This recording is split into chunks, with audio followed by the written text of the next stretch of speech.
Good afternoon, everybody, and I'd like to welcome you to the Grand Rounds today. And we have the pleasure of having Dr. Khaled Abu Amero as a presenter. Dr. Khaled Abu Amero is with us as a senior research scientist. For those of you who do not know him, he's a very illustrious researcher who's been in the kingdom for many years, in and out of the kingdom. And we are fortunate to have him present rounds today. The topic today is new genetic testing technologies, advantages and challenges. Dr. Abu Amero. Bismillah ar-Rahman ar-Rahim. Genetic testing, by definition, it's a test which actually supposed to examine the genetic material in order to find changes in either chromosome numbers, in genes in terms of mutations, or in proteins, structures, and functional domains. Sometimes people, they call it molecular testing if that involves studying the genetic material at the molecular level. But in general, genetic testing encompasses molecular plus chromosomal studies. By doing genetic testing, we actually find conclusions for certain diseases, find the mutations associated with certain diseases, and so on. And we will be able to test carriers and extended family members in order to find the mutation or the SNP responsible for the disease. Now, positive results can be used to confirm the clinical diagnosis, and sometimes it also it helps us to go for techniques like pre-implantation genetic diagnosis and prenatal diagnosis and so on, like we are going to see. And in certain circumstances, it helps if you have multiple forms of the disease, the genetic results can help you determine which form of the disease or which subtype of the disease you are actually looking for. A negative results also has its own value. It actually avoids unnecessary screening for family members, or even sometimes if you suspect certain gene and you get a negative results, then you need to go for further testing in order to find the genetic cause for the problem.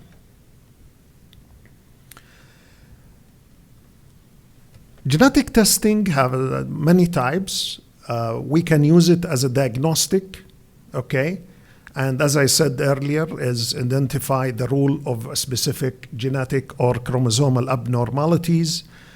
And usually it's used as to confirm the clinical diagnosis, okay? That's why we call it diagnostic testing. Predictive and pre-symptomatic testing, this is usually conducted on carriers or family members. So after you do the genetic testing, you find the positive result for the patient. Then basically you need to screen the family members to see who's a carrier. And in case of late onset diseases, you will be able to determine who will potentially develop the disease. You can do it on pre-symptomatics, and you can do it on predictive. Predictive, usually, this is for personalized medicine, where we can screen thousands of genes in order to find mutations or SNPs associated with the disease. Carrier testing, this is to determine, this is related to a family, okay? So when you test the index case relatives, brothers and sisters, you will be able to determine the carrier status of the family.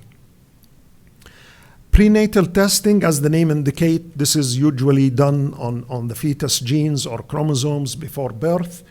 And popular techniques nowadays, they can do cell-free, DNA-free from cells. it can be tested in pregnant ladies to see whether the fetus is actually affected with a certain conditions or not. In newborn screening, this is a type of testing which is done on a newborn. Different countries, they have different regulations regarding what to include in the newborn screening. I think in Saudi Arabia, here there are like 16 different diseases are tested for the newborn screening. In the United States, it varies based on the population between one state and another, but it's about like 15 tests they usually done for a newborn screening. Majority of those, they are actually metabolic diseases, and they like to screen early in the newborn in order to avoid further complications. Pharmacogenomic testing, it's a type of testing which is to screen, I think the number of genes involved in pharmacogenomics now is about like 14 genes involved in the metabolism of drugs, and usually screening those genes will help determine how the patient will respond to a certain drug or medication. The evolution of genetic testing, how genetic testing has developed. Genetic as a science basically stemmed from, I would say, combined chemistry and biochemistry. And even in the early 90s, genetic was not recognized as a certain course, or like you cannot do, for example, master degree in genetics in the early 90s or late 80s. Even in medicine, genetics was part of pediatrics, but later on, of course, it became its own subspecialty. So we started in 1950s by the discovery of the DNA structure, the double helix by Watson and Crick in 1953. And the 70s, Sanger sequencing techniques developed. I remember in the old days we used to do Sanger sequencing using radioactive material. And it was cumbersome, and it was time-consuming compared to the current methodology, which is fast, and it will allow you to actually screen bigger fragments. In the 80s, the first genetic test for inherited conditions, the Huntington disease at that time. And in the 1990s, the Human Genome Project begins, which took the genetic research into a different level, because now we know the sequence of various genes, and we started understanding the function of various genes. In the 2000s, it's completion of the Human Genome Project and rise to the direct consumer genetic test. Labs start offering genetic testing on a commercial basis. In the 2010, advancement in next generation sequencing and CRISPR technology, we will talk about those. And in 20s, precision medicine and personalized medicine, where actually they can screen a sample from an individual for thousands of genes and determine what diseases you are at risk of, or in case of late onset diseases, they can predict which disease possibly an individual might develop. Karyotyping, it's an old technique, and we used to analyze the entire sets of chromosomes, and we look for chromosomes inversion, translocations, and mainly copy number alterations. In the old days, we used to grow cells, and then basically under a light microscope, we used to look for a field where we can actually photograph the chromosomes and then cut the photos and try to align each chromosomes next to each other. So homology chromosomes like chromosome 1, 2, and so on. And this technology is useful but it's an old technology, and it used to detect mainly chromosome copy number alteration, and it used to require lots of expertise, people who have lots of knowledge in aligning chromosomes next to each other, homology chromosomes next to each other. Of course, it requires cell culture. It takes time, and if you have a chromosomal deletion here, the chromosome deletion has to be big in the size of in the size of megabases in order to see it under a light microscope. Of course, the technology now has developed, and of course, this technology cannot detect point mutation or small genetic changes. Later on, fluorescent in situ hybridization, sorry, this technology is useful, especially in looking for trisomy. As you can see here, chromosome 21 was labeled in red, and as you can see, you can tell in a cell spread in situ that you have trisomy 21. And this is, of course, I think the usually combined trisomy 21 with the chromosome 13 and 18. I think the green lights here represent chromosome 18. And as you can see, it's two copies, which is a normal, but it's abnormal for the trisomy 21 or chromosome 21 in case of a Down syndrome. Here it's a chromosome painting. The photo is actually is just to show you how the chromosomes can actually be colored, and it's not really a perfect photo because the chromosome painting usually it's done that each chromosome will have a certain color. So you will have chromosome 1, the whole thing is red, and chromosome 2, the whole thing is green.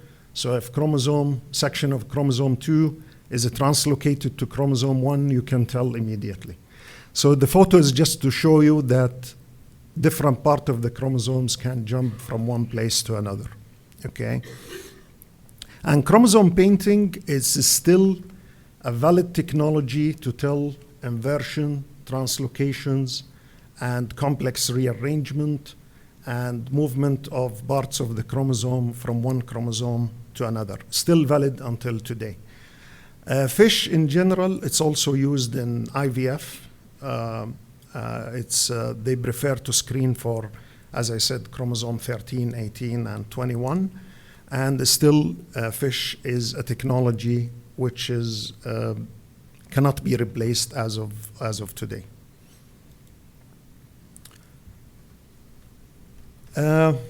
After that came polymerase chain reaction, or PCR. This technology transferred genetic testing to a new level because now you have like a small fragment of DNA. You can amplify it, and you can have a huge amount of DNA, which you can do further testing to it. And in fact, most of the technology we have today have to use PCR as the starting point for any reaction. The applications for polymerase chain reaction is actually we use it for genetic testing, and it's the first step really in most genetic testing technique. It's used in disease diagnosis, and it's also used in forensic. In forensic, you get like a little piece of DNA from nucleus of a hair, and basically you can amplify it to have large amount of DNA, and you can do all the forensic testing you want to do. And also research and cloning. Basically the technique relies on that you have a double-stranded DNA.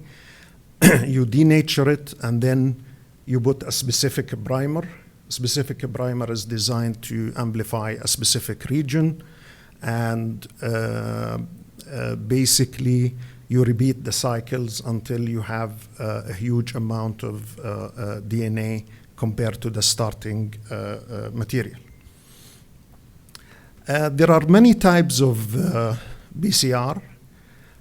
We have qualitative BCR, and qualitative BCR, as the name indicates, the primer is specific for a certain region or a certain organism. So if the product is there, then it's positive. If it is not there, it's negative. A good example is, like, for example, hepatitis B. If you want to know if it's there or not, you can design primer specific for certain region of the virus, and you can tell whether it's there or not. Quantitative BCR, on the other hand, is actually, as the name indicates, you can quantify the product. This is very important, especially for expression studies. And if you want to know how much of the gene is overexpressed, underexpressed, and so on, because you can able to see the product as it amplifies. RT-BCR, as the name indicates, this is reverse transcriptase BCR, where the starting material is actually RNA rather than DNA. So you convert the RNA to cDNA using a reverse transcriptase enzyme, and you complete your BCR. Multiplex BCR, usual BCR is done on a single target. But if you have multiple targets, like you have multiple microorganisms, then you can do multiplex BCR. You can use real-time BCR also to multiplex and look for many targets. Long-range BCR, this is a type of BCR designed specifically to amplify region or products above 4 kb. And this is useful in certain types of testing. Real-time BCR, it's a technology, smart technology, and sometimes people, they call it quantitative because it quantify the product. It quantify the product as it's in real time as the amplification is taking place. In situ BCR, this is usually a type of BCR which is done on a certain cells in situ. Methylation BCR, this is very important, especially for genes where the promoter is methylated or the gene is methylated. So you need to amplify and look for whether the gene is methylated or heavily methylated or not. Methylation is very important in tumor suppressor genes, and usually in sporadic cases of things like, for example, retinoblastoma, methylation plays a role in sporadic cases, at least in maybe 40% of sporadic cases. Single cell BCR, this is very important in IVF because usually when you do the blastomeres and you take a blastocyst, you need to amplify a DNA from a single cell. This is very important for fetus health, and you can later on do the BCR and screen the single cell for mutations and so on.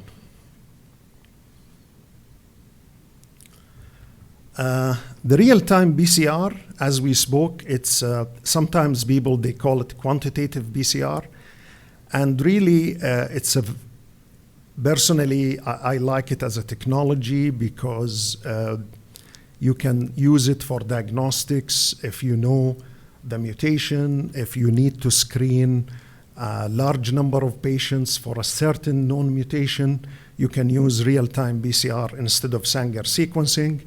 If you have high-scale genotyping, you want to evaluate a certain SNP in many patients, real-time BCR is the technology of choice. Here it says it will be useful for gene expression analysis because it's quantitative. So if I want to know whether a certain gene is overexpressed or lower expressed and so on, real-time BCR will be good. It can be used for pathogen detection. And the good thing here is that you can use it as a multiplex BCR also. So you can use it for like multiple pathogens and so on. Genotyping, as I stated, that if you like to genotype a certain SNP in many patients, you can do that. And you can use it also for copy number variations if you want to see through quantitative whether a region is actually deleted or duplicated. And I spoke about the multiplex targets. Sanger sequencing is a technology which been there for almost like 32 years or more.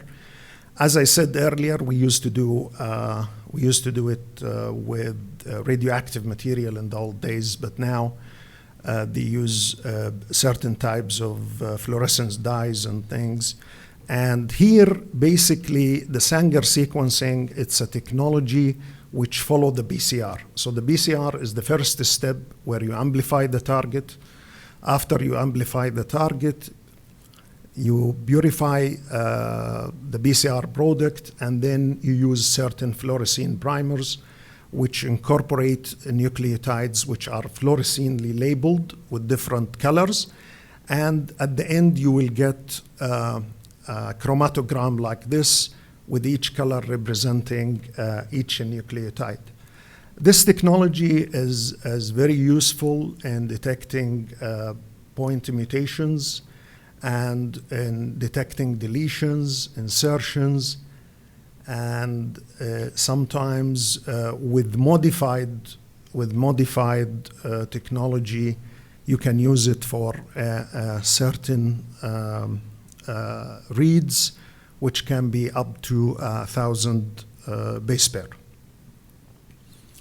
The technology now is developing further. So before we used to amplify sequence a region of like maximum 600 base pair or 700, but now we can reach to up to 1,000 base pair or even 1,200 base pair if you use forward and reverse sequencing.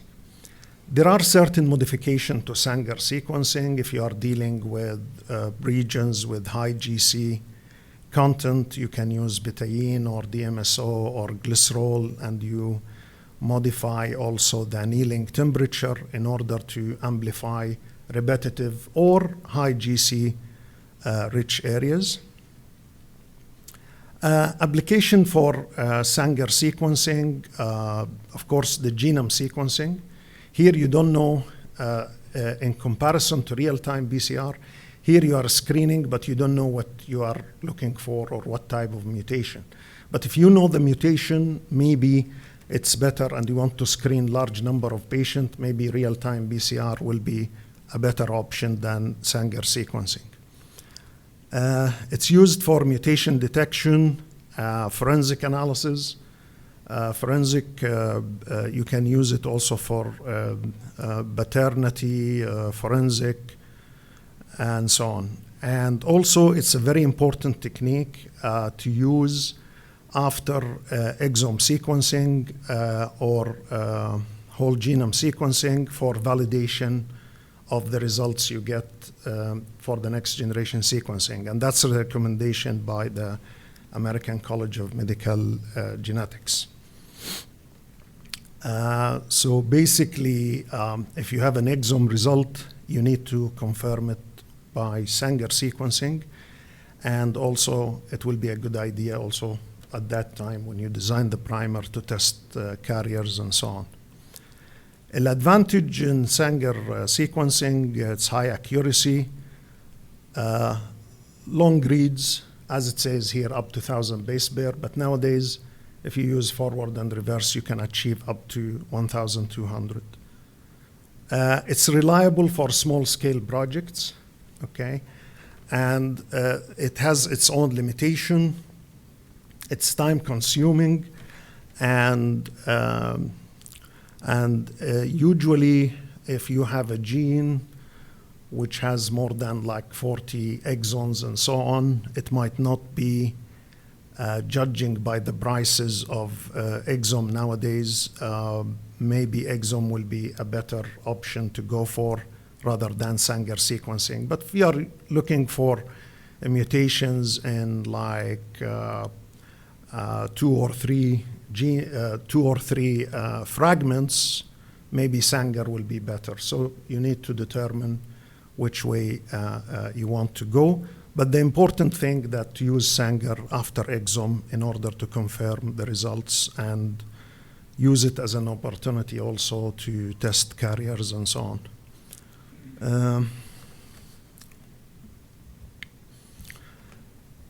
Array comparative genomic hybridization, it's a wonderful technique. Personally, I like it, and I done lots of projects on that.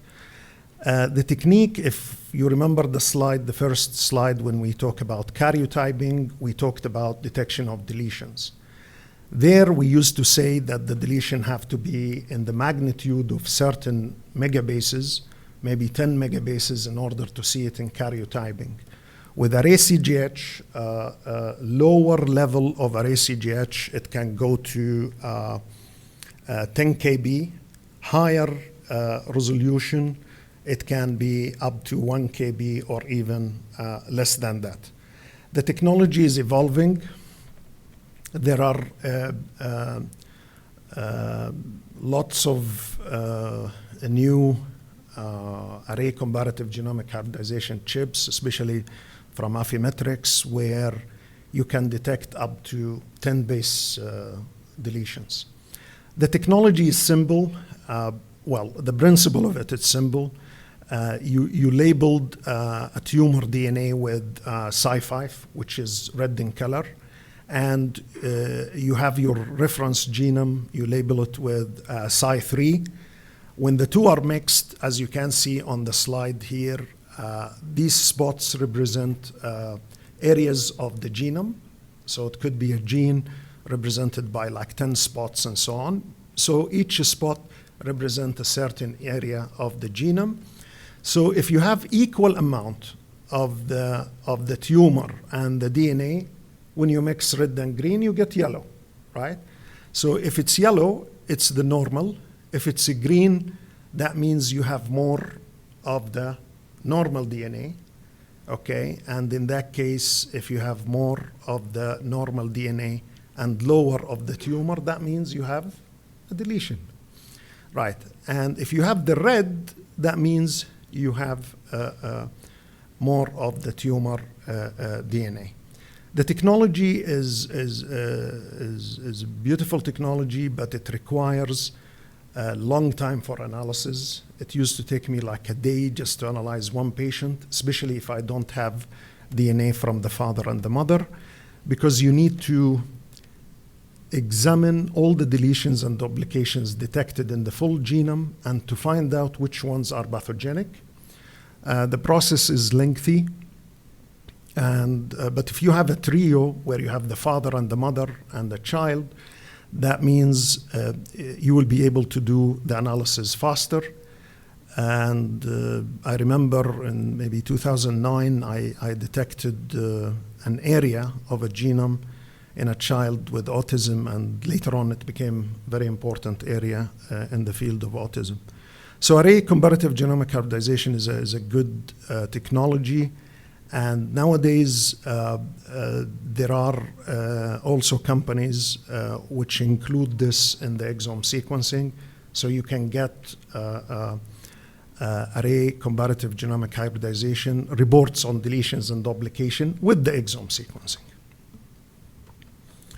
Whole exome sequencing, it's a technology which basically, as exome indicate, it's a technology which examine the whole exome of the genome. And this technology really changed medicine or changed diagnostic enormously. And basically, the technology is, it's an evolving technology. So now it includes areas of repetitive sequences. It also it has a vast majority of application. The initial price for whole exome sequencing used to be very expensive, in the range of, I think at that time, it was like 14 or 15,000 riyals for each sample. But now the prices are coming down, and almost like 1,000 riyal, you can actually do a whole exome sequencing. Application, it's detection of rare genetic diseases, pharmacogenomic, and research into complex disorders like diabetes and autism. The advantage that you can screen the full genomic coding region, and it will be also useful for diseases with, which involves multiple genes, and it will be a good idea to go for whole exome sequencing rather than Sanger sequencing. Some people see this technology as a disadvantage because it doesn't cover uncoded region, which is basically the introns and the other regions which are considered regulatorily. And one of the major disadvantages of whole exome is that the current recommendation by the American College of Medical Genetics that you need to confirm the result by Sanger sequencing. Whole genome sequencing, on the other hand, it's a technology which basically cover the whole exon and introns, okay? And usually this type of technology, people like to use it if they are working on a certain project and they did exome and the exome results is negative. So they start looking outside the exons and to start screening introns and so on. The whole genome sequencing, WGS, is more expensive, of course, than exome. And personally, I wouldn't recommend it for like, for diagnostic testing, because this is really a research thing. I would prefer exome sequencing over WGS. And if the results are negative, then maybe the case become like a research case if you are interested, but it's not usually used as a diagnostic tool. Liquid biopsy. Liquid biopsy is gaining momentum in the field of cancer, and basically it's a diagnostic tool to diagnose cells released from circulating tumor cells in the bloodstream, or DNA released from tumor cells circulating in the blood. Also, you will be able to detect exosomes, and exosomes are basically, it's a small vesicles containing proteins and the nucleic acid, and you will be able to screen that without the need for a biopsy. Key applications: cancer diagnosis, personalized medicine, and prognostic. Advantages: it's a non-invasive, reduce the need for traditional tissue biopsies.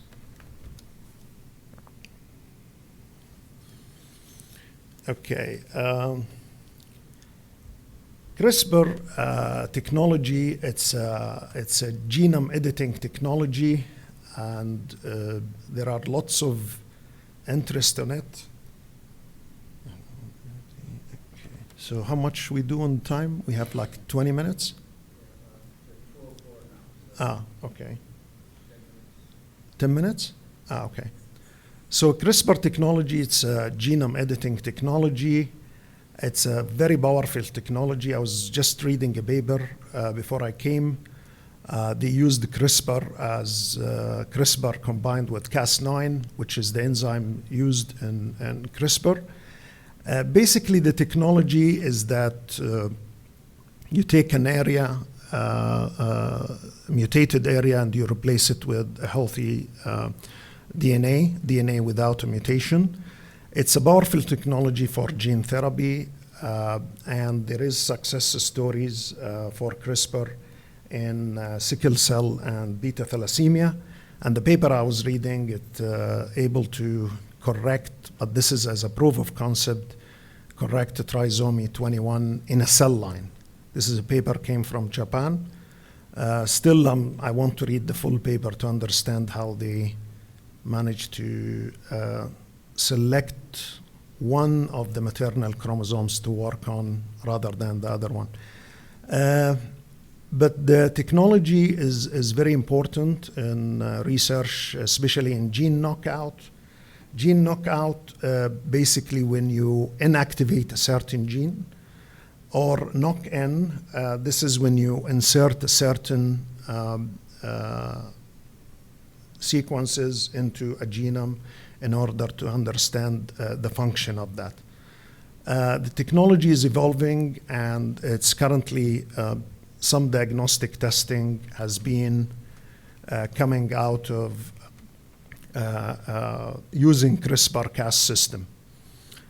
And the application is wide application in infectious diseases detection, like SARS and Zika and COVID-2, and genetic disorder screening, sickle cell anemia, cystic fibrosis, and also in cancer diagnostic, detect oncogene mutations and biomarkers associated with the cancer.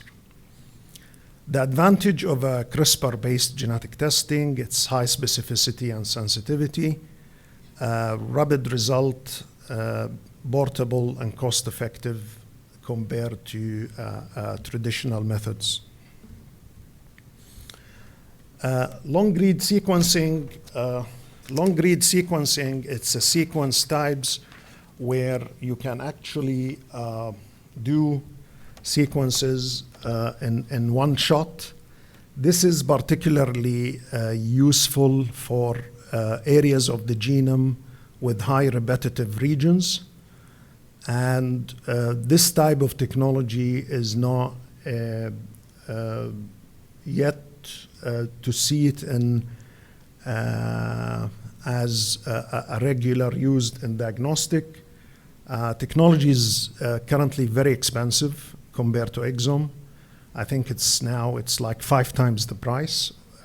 When they quote us for long reads, it's about 5,000 riyals per sample.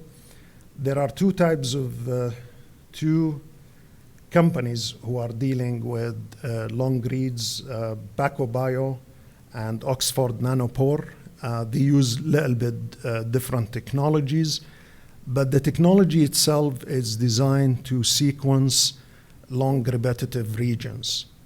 The usefulness of this, I saw it in the environmental fields when people want to examine and see the biodiversity of microorganisms, for example, in certain rivers. So in the field, these types of technology is useful, but it is expensive for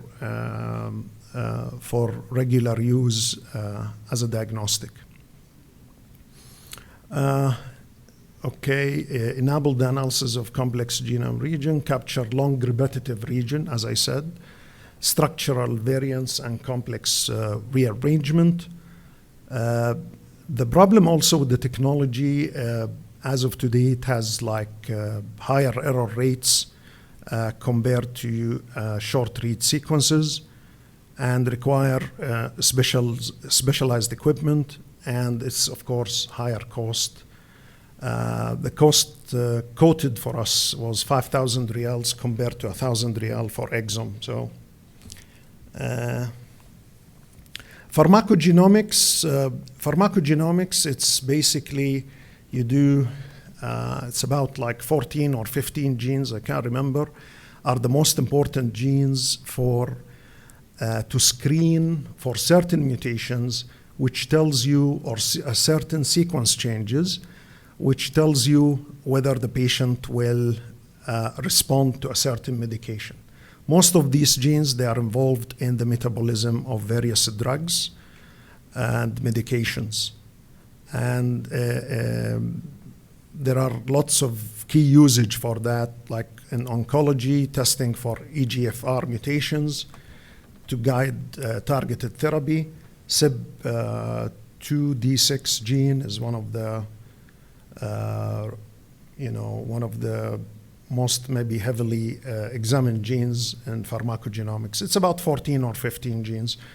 And usually in most personalized medicine testing, those genes are included. Ancestry DNA testing, this is basically here. This is a type of testing which involve tracking people movement throughout history and what make your genetic makeup unique compared to other. There are lots of companies who offer this type of testing, but they use a different technology, and it's a cheap technology which might not give you the results you are looking for. There are two major papers which was done on Y chromosome haplogrouping in the Arabian Peninsula. I think I published that in 2010, and it was a landmark paper in Y chromosome haplogrouping, at least from the Arabian Peninsula. Mitochondrial haplogrouping is very important also. In the old days, it used to be used in forensic, especially in maternity hospital, when babies are switched or, because mitochondria is inherited from the mother. So basically, if you genotype the mitochondrial genome in the mother and the baby, you will be able to determine. Y chromosome and mitochondrial, if you do it correctly, you can track your ancestry up to 55,000 years back. Polymorphic markers specific to ethnicity, this is offered by commercial companies. I don't believe in those. Really, they are cheap, and the results are iffy.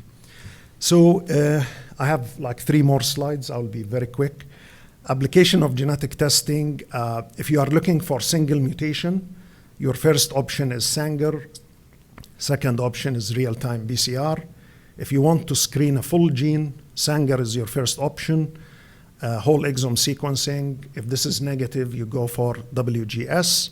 If you have multiple genes, whole exome sequencing. Panels are dying down now because of the prices of exome. And then if this is negative, you go for whole genome sequencing. You can test panels before whole exome if you like. Copy number variants, ARray-CGH. And if you are looking for inversions and translocations and things, you can use FISH. And there is another technique called MLBA. If you are looking for a certain deletion in a specific gene, you will be better to go for MLBA rather than screening the full genome. Chromosome rearrangement, chromosome painting, we talked about that, and FISH. And for complex genomic region, you can use long reads, or you can use Sanger with modified, we talked about betaine and DMSO combined with lowering the annealing temperature in order to amplify certain regions. But that will be limited to 1,200 bases. It's very important to develop a pipeline for genetic testing in any institute. And it's very important for cost effectiveness, for reaching the results very quickly, for improving the diagnostic services you are providing to the patients. This is my suggestion. If you want to develop a genetic testing model, most things start from research. If you do research, you will be able to determine the genes involved, the hotspot areas of the genes, and so on.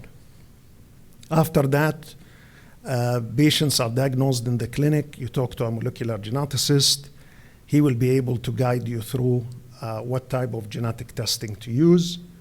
And with time, he will also develop a sense of where are the hotspot areas and the important regions and what to test for. After the genetic testing, you go back to the molecular geneticist for confirmation of the exome and also for analysis of the data. And after that, reporting, genetic counseling, carrier testing, and if you If the patient wishes for, they can go for prenatal diagnosis or pre-implantation genetic diagnosis. Of course, there are legal and ethical and social implications. You have to be careful about those things in terms of the informed consent, the privacy, confidentiality, and you have to observe the local laws, and especially nowadays, data ownership. It's very important. And for social implications also, you have to look for coping with the results, especially if you detect risk of disease for something you were not intended to screen for. And that's it. Thank you very much. That's my extension, and that's my email if you want anything. Thank you very much, Dr. Khaled, for that very comprehensive review. I'll open up the floor for any questions from anybody else here. Dr. Rizwan and Dr. Okay. It depends what type of testing you are doing. Like, for example, if you are doing exome, you are talking mainly about like a month. If you are doing, for example, Sanger, and if you are doing Sanger and you are doing it locally, you are talking about like 2 to 3 weeks. If you are talking about whole genome sequencing, that could take longer time, especially for the analysis part. If you talk about RACGH, that also could take a long time. Also, it depends, like, for example, yes, yeah.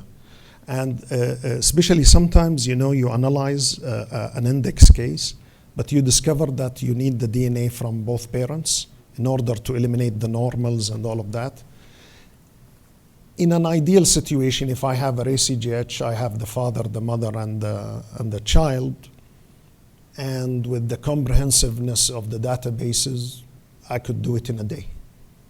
But one patient, yeah, because you are screening the full genome. Dr. Rizwan, you had a question? Yeah. Comment? Thank you, Dr. Khaled. You cleared up a lot of the terms for me, which I found very confusing. So say you got a condition and you really have no idea where to look at, and you know, you just know there's a genetic abnormality. Would you start with whole exome sequencing first and then move to Sanger sequencing? And then if you didn't find anything with the exome sequencing, you move to whole genome sequencing? Yes, I would do that, yes. I will go for whole exome, and because here we should start thinking about prices, okay? Sanger sequencing, imagine that each fragment costs about 75 riyals. If you have a gene, let's say a gene with 60 exons, 60 times, let's say 50, that's what, 3,000? 3,000, yeah? 3,000.